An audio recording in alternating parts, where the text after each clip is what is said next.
Hey, so just for the recording, because I kind of forgot to in the live session, there is a little bit of an extra demo for how our snake uses our queue. So inside of our snake here, we have our eat method, and our eat method will either grow our snake or shrink our snake. And again, like we showed in the live, our queue works a lot like our snake because our queue has an add and a remove on opposite ends. So by using the queue, it's actually really simple to have our snake work. We'll eat from the end where we enqueue and dequeue. So I'm going to put breakpoints on food and empty, the cases where we actually move our snake. And now, as our snake moves, we start off, our snake has a queue as its body, and its head and its tail is the same node. Why is its head and its tail the same? Because look, its head and its tail are literally on the same square. Now, as we let our game progress, and our snake will eat and move upwards, our head and our tail are still always the same, but now if I make it like really likely that there's food.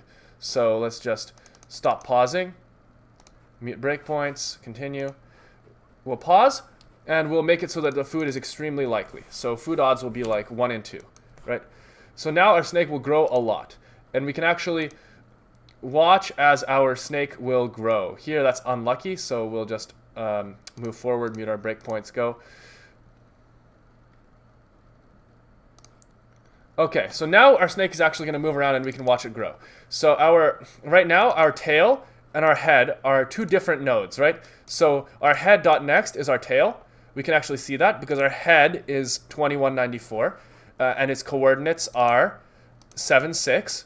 And our tail has coordinates 7, 5. So head, tail. Now, we go along.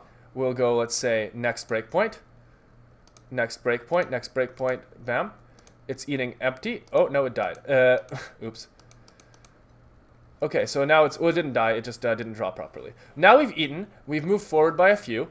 Sorry, the game is weird with breakpoints. It's just not designed for it. But now that we've eaten a few, we can see our head should be at, well, here, up at the top, with a higher Y, right? And then our next has one that is, one below. Our next has one that's below that. Our next is below that.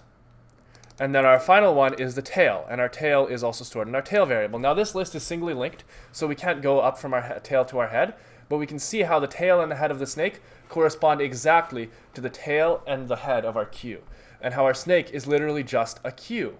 Now if I mute my breakpoints, and I just rerun the app, we can actually see it. So, boom, boom, boom, going through. Okay, I've eaten a bunch now, and I can now unmute my breakpoints. It'll pause the game in memory, and we'll see our head is here at coordinate 6, 3. Then as we move down, we have our tail at the very end, which is here at 10, 8.